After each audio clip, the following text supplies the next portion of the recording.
Assalamualaikum warahmatullahi wabarakatuh.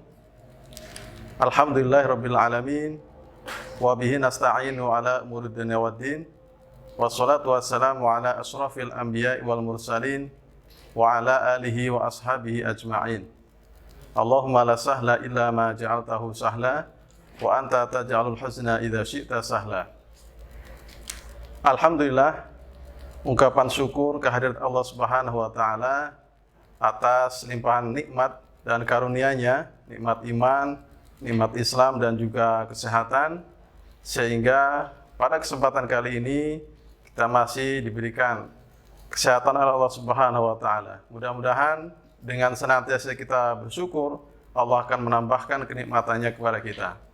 Shalawat dan salam semoga tetap tercurahkan atas pemimpin kita, suri tauladan kita, Rasulullah Muhammad SAW, yang senantiasa kita harapkan syafaatnya kelak di yaumil qiyamah. Mahasiswa-mahasiswi peserta Baitul Arqam Purna Studi Universitas Muhammadiyah Prinsewu yang dirahmati Allah, pada kesempatan kali ini kita ingin membahas materi tentang membangun keluarga sakinah, perspektif PHIWM atau Pedoman Hidup Islami Warga Muhammadiyah. Para peserta yang dirahmati Allah, tentunya Anda ya sebagai peserta di kegiatan ini sudah hampir menyelesaikan pendidikan Anda, ya Anda sudah berada di semester akhir, tinggal satu langkah lagi Anda akan lulus dan menjadi alumni dari Universitas Muhammadiyah Prinsewu. Tentunya setiap Anda pasti memiliki rencana masing-masing. Ada yang ingin langsung bekerja dan mungkin ada yang ingin melanjutkan untuk membangun rumah tangganya. Nah, pada kesempatan kali ini kita akan mencoba memberikan bekal ya, khususnya bagi Anda yang sudah berkeinginan atau berniat untuk selepas lulus ini akan berlanjut ke jenjang pernikahan, bagaimana supaya kita memperoleh pernikahan yang sakinah, mawadah dan warahmah. Peserta yang dirahmati Allah, sebelumnya tentu kita harus memahami dulu ya, yang pertama adalah pengertian dari keluarga, bahwa keluarga ini adalah unit terkecil di dalam masyarakat yang terdiri dari suami, istri atau suami, istri dan anak-anaknya. Kemudian pada definisi yang lain dalam tuntunan menuju keluarga sakinah ini juga disebutkan bahwa keluarga ini adalah orang yang ada di seisi rumah kita, yang mana terdiri dari orang tua ya, baik itu kedua orang tua atau salah satunya, kemudian beserta anak-anaknya, dan juga orang yang ada di dalam rumah tangga kita yang menjadi tanggungan kita. Nah, ini adalah pengertian dari keluarga. Sedangkan pengertian sakinah ini berasal dari serapan bahasa Arab, yaitu sakana yaskunu, suknan, yang berarti tenang, senang, diam, tidak bergerak, ya, tenang setelah bergejolak, menempati rumah, dan juga diartikan dengan memakai tanda sukun. Nah, inilah arti dari keluarga dan sakinah. Dan sakinah ini diambil dalam sebuah ayat di dalam Al-Quran, yaitu tepatnya di surat Ar-Rum ayat 21, di mana Allah Subhanahu wa taala berfirman, A'udzubillahi minasyaitonirrajim, wa min ayatihi an khalaqalakum min anfusikum azwajan litaskunu ilaiha wa ja'ala bainakum mawaddatan wa rahmah inna fi dzalika laayatil liqaumin yatafakkarun. Dan di antara tanda-tanda kekuasaannya ialah Dia menciptakan untukmu istri-istri dari jenismu sendiri, supaya kamu cenderung dan merasa tentram kepadanya, dan dijadikannya di antaramu rasa kasih dan sayang. Sesungguhnya pada yang demikian itu benar-benar terdapat tanda-tanda bagi kaum yang berfikir. Nah, inilah lafadz atau kata sakinah yang diambil di dalam salah satu ayat di dalam Al-Quran, di surat Ar-Rum ayat 21, yang berarti adalah ketenangan. Nah, dari ayat ini kita dapat mengambil kesimpulan bahwa terwujudnya sakinah atau ketenangan di dalam rumah tangga ini merupakan hasil dari perkembangan mawaddah dan rahmah. Mawaddah warahmah. Mawaddah ini berupa rasa saling mencintai dan menyayangi dengan penuh rasa tanggung jawab antara suami dan juga istri. Sedangkan rahmah adalah rasa saling simpati yang mewujud dalam laku saling pengertian, penghormatan, dan tanggung jawab antara yang satu dengan lainnya. Nah, inilah pengertian dari mawaddah dan rahmah. Kemudian, peserta Baitul Arqam yang dirahmati Allah, kita juga perlu mengetahui ya bahwa di dalam PHIWM atau Pedoman Hidup Islami Warga Muhammadiyah, yang mana di sana dijelaskan berbagai macam pedoman dalam kita menjalani kehidupan kita sehari-hari. Ada pedoman di dalam hidup berumah tangga dan juga pedoman di dalam hidup bermasyarakat dan lain sebagainya. Nah, yang akan kita bahas di sini adalah tentang bagaimana PHIWM itu memberikan pedoman kepada kita dalam kehidupan berumah tangga. Bahwa yang pertama, kedudukan keluarga ini harus kita pahami bahwa keluarga itu adalah tiang utama kehidupan umat dan bangsa. Sebagai tempat sosialisasi nilai-nilai yang paling intensif dan menentukan. Ya, karenanya menjadi kewajiban setiap anggota Muhammadiyah untuk mewujudkan kehidupan keluarga yang sakinah, mawaddah, warahmah yang dikenal dengan keluarga sakinah. Nah, ini kedudukan keluarga yang pertama. Jadi bagaimana kita sebagai warga Muhammadiyah mewujudkan keluarga yang sakinah. Kemudian yang berikutnya bahwa keluarga-keluarga di lingkungan Muhammadiyah ini dituntut untuk benar-benar dapat mewujudkan keluarga sakinah yang terkait dengan pembentukan gerakan jamaah dan dakwah jamaah menuju terwujudnya masyarakat Islam yang sebenar-benarnya. Ini adalah kedudukan keluarga. Berikutnya adalah fungsi keluarga. Keluarga-keluarga di lingkungan Muhammadiyah perlu difungsikan selain dalam mensosialisasikan nilai-nilai ajaran Islam, juga melaksanakan fungsi kaderisasi, sehingga anak-anak tumbuh menjadi generasi muslim Muhammadiyah yang dapat menjadi pelangsung dan penyempurna gerakan dakwah di kemudian hari. Kemudian, keluarga di lingkungan Muhammadiyah ini dituntut menjadi uswatun hasanah atau teladan di dalam mempraktikkan kehidupan yang islami, yakni tertanamnya ihsan, islah, dan bergaul dengan ma'ruf, saling menyayangi dan mengasihi, menghormati hak hidup anak, saling menghargai dan menghormati antar anggota keluarga. Kemudian memberikan pendidikan akhlak yang mulia secara paripurna, menjauhkan segenap anggota keluarga dari bencana siksa neraka. Nah, berikutnya aktivitas keluarga, bahwa di tengah arus media elektronik dan media yang makin terbuka, maka keluarga-keluarga di lingkungan Muhammadiyah dituntut ya perhatian dan kesungguhannya dalam mendidik anak-anak dan menciptakan suasana yang harmonis agar terhindar dari pengaruh-pengaruh negatif dan terciptanya suasana pendidikan keluarga yang positif sesuai dengan nilai-nilai ajaran Islam. Kemudian keluarga-keluarga di lingkungan Muhammadiyah juga perlu memiliki kepedulian sosial dan membangun hubungan sosial yang ihsan, islah, dan ma'ruf.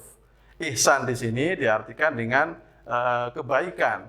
Islah ini menjadi problem solving atau yang memberikan solusi di dalam permasalahan-permasalahan yang terjadi di dalam masyarakat dengan tetangga-tetangga sekitar ya, maupun dalam kehidupan sosial yang lebih luas di masyarakat, sehingga tercipta qaryatun thayyibah atau sebuah daerah yang baik ya, di dalam masyarakat tersebut. Nah, kemudian pelaksanaan sholat di dalam kehidupan keluarga ini juga harus menjadi prioritas utama. Dan kepala keluarga jika perlu memberikan sanksi yang bersifat mendidik Karena dalam salah satu hadisnya Rasulullah memerintahkan kepada kita, muru auladakum bisolah, ya, perintahkanlah anak-anak kalian untuk melaksanakan sholat, ya, ketika mereka sudah berumur 7 tahun. Kemudian ketika umur 10 tahun anak-anak tidak melaksanakan sholat, kita diperbolehkan untuk memukul mereka, memberikan sanksi supaya mereka lebih memperhatikan lagi pada masalah sholat ini. Peserta Baitul Arqam yang dirahmati Allah, berikutnya adalah prinsip menuju keluarga yang sakinah.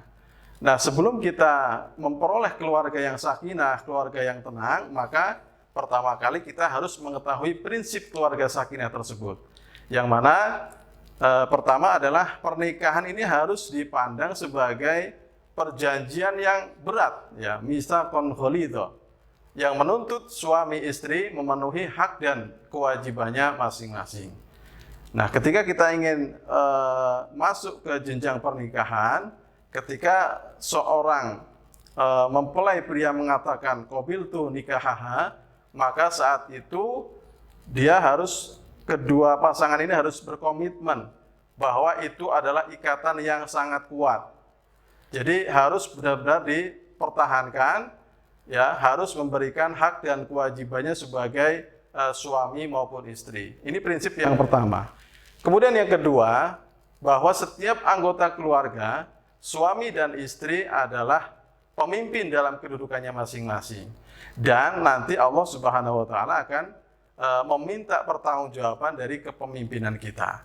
Sebagaimana dalam sebuah hadis, kullukum ra'in wa kullukum mas'ulun an ra'iyatihi, bahwa setiap kalian adalah pemimpin dan setiap pemimpin akan dimintai pertanggungjawaban atas yang dipimpinnya.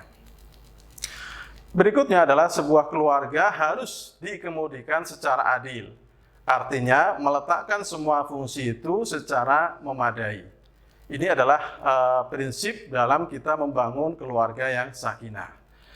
Nah, kemudian bagaimana model keluarga muslim yang kita harapkan? Ini ada beberapa model keluarga muslim yang perlu kita contoh, bahwa keluarga muslim itu yang pertama adalah ibarat masjid, yang mana di dalam keluarga tersebut memberikan pengalaman-pengalaman keagamaan pada setiap anggota keluarga.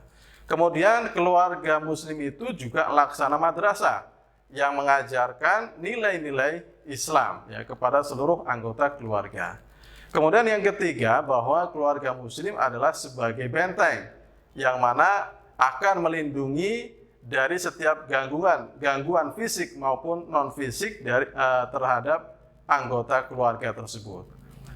Yang keempat, keluarga muslim itu juga diibaratkan seperti rumah sakit, yang mana di keluarga itu akan memelihara dan merawat kesehatan jasmani dan juga rohani. Kemudian keluarga muslim juga selayaknya kompi Hizbullah atau tentara Allah, yang turut serta dalam memperjuangkan penegakan ajaran Islam, dan dari keluarga dilancarkan perjuangan dan terlahir kader-kader dakwah. Ini adalah potret atau model keluarga muslim yang kita harapkan. Nah, kemudian dalam kehidupan berumah tangga, bagaimana seorang suami dan juga istri, keduanya ini memiliki hak dan juga kewajiban. Yang pertama, bagaimana kewajiban seorang suami terhadap istri. Ini juga perlu diketahui bagi para calon suami, ya, yang nanti akan menjadi kepala rumah tangga. Bahwa kewajiban seorang suami itu diantaranya terhadap istri adalah mempergaulinya dengan ma'ruf. Wa asyiruhunna bil ma'ruf, dan bergaullah dengan mereka secara patut. Ini di surat An-Nisa ayat 9. Kemudian Imam Ibnu Katsir rahimahullah menerangkan makna ayat di atas dengan berkata, pilihlah tutur kata yang baik saat berbicara kepada mereka. Tunjukkan perangai dan penampilan kalian yang baik di hadapan mereka semampu kalian. Sebagaimana kalian menghendaki itu dari istri kalian, maka lakukanlah itu untuk mereka. Nah, inilah kita bergaul dengan istri kita ya dengan pergaulan yang baik. Kita berusaha menjaga tutur kata kita, menjaga penampilan kita. Intinya apa yang kita sukai dari istri kita itu pun harus kita lakukan supaya istri kita ya juga suka terhadap Anda. Nah, ini mempergauli dengan baik. Berikutnya yang kedua adalah memberikan nafkah. Nah, ini kewajiban suami terhadap istri, baik nafkah lahir maupun nafkah batin.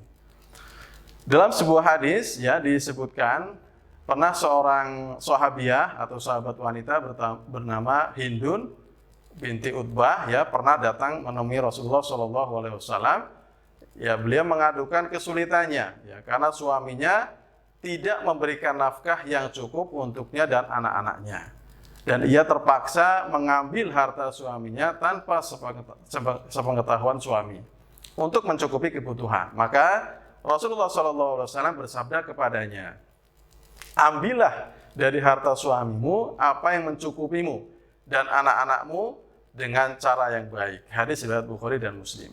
Nah, dari hadis ini tentu kita dapat mengambil pelajaran bahwa suami memiliki kewajiban yang telah Allah tetapkan dan begitu penting, begitu urgen, sekaligus sebagai hak istri yang wajib untuk dipenuhi. Kemudian kewajiban yang ketiga adalah mendidik istri. Syekh Abdullah Al-Azim Al-Badawi hafizahullah pernah berkata, di antara hak istri yang menjadi kewajiban suami adalah suami memerintahkan istri untuk menegakkan agamanya dan menjaga sholatnya.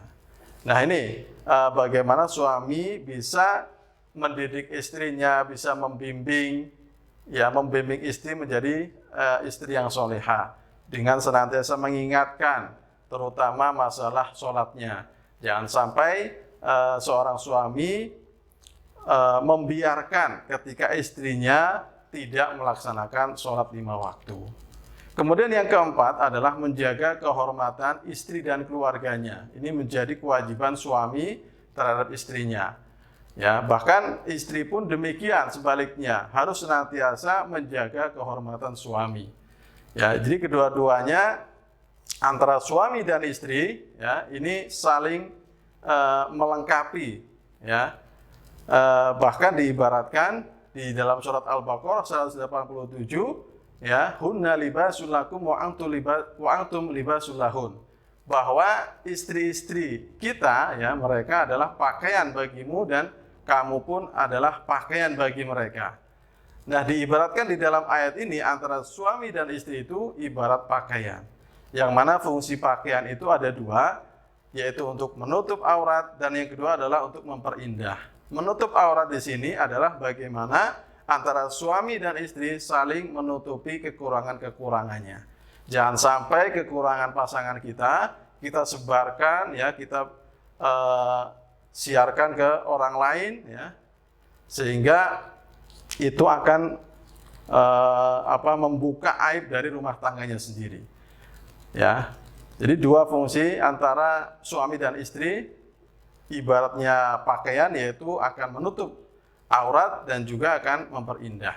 Nah, ini menjadi kewajiban suami.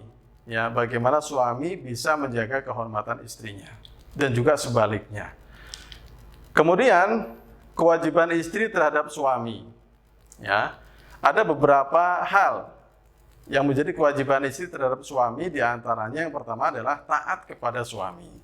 Ya, tentu ketika seorang wanita sudah menjadi istri yang sah ya, seorang lelaki, maka dia sudah memiliki kewajiban untuk berbakti kepada suaminya.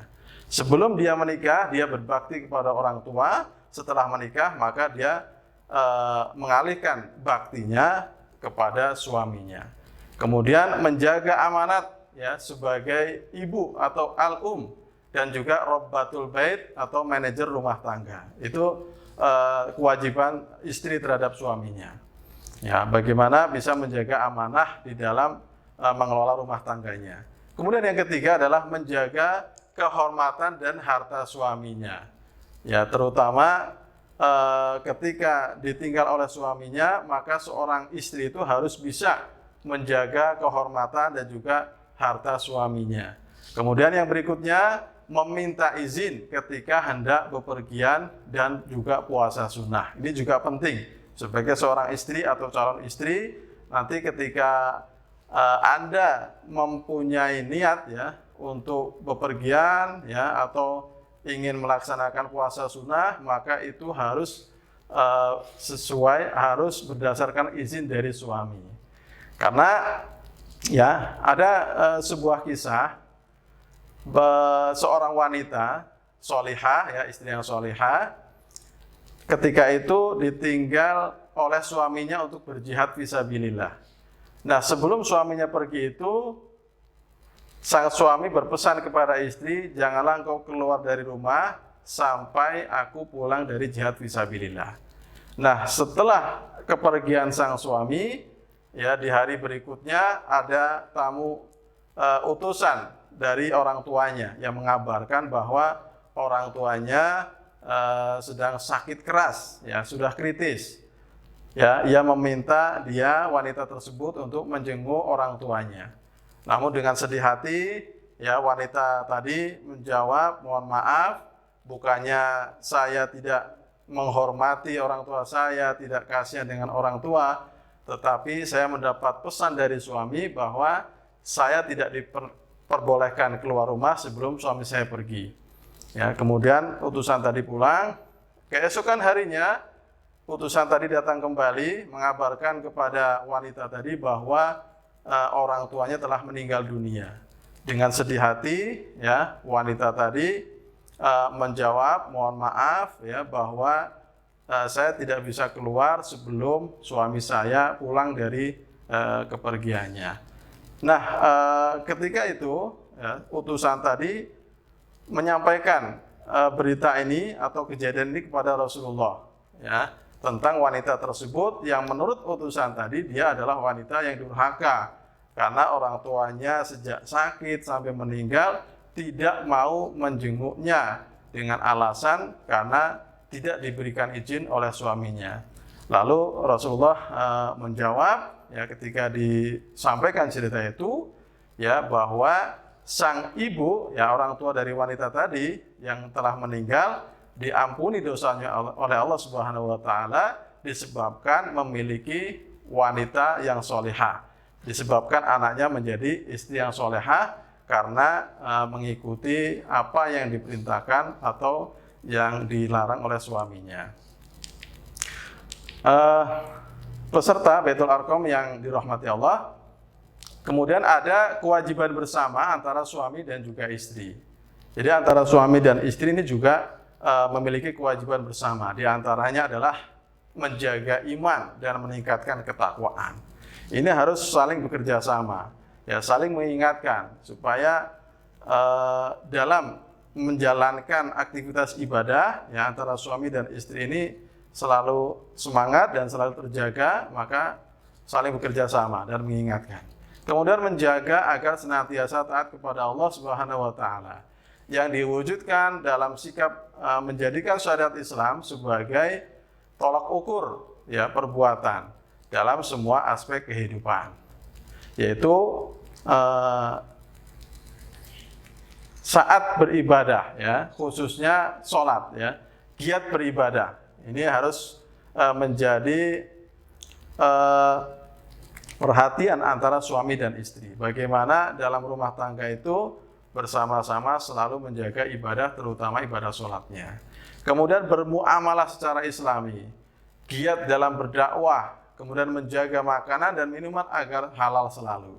Ya, seorang suami ya sebagai kepala rumah tangga berusaha untuk memberikan nafkah kepada istri dan anak-anaknya dengan rezeki yang halal. Kemudian selalu menutup aurat, terutama untuk istri. Jangan sampai auratnya diumbar sehingga dilihat oleh laki-laki lain yang bukan mahramnya.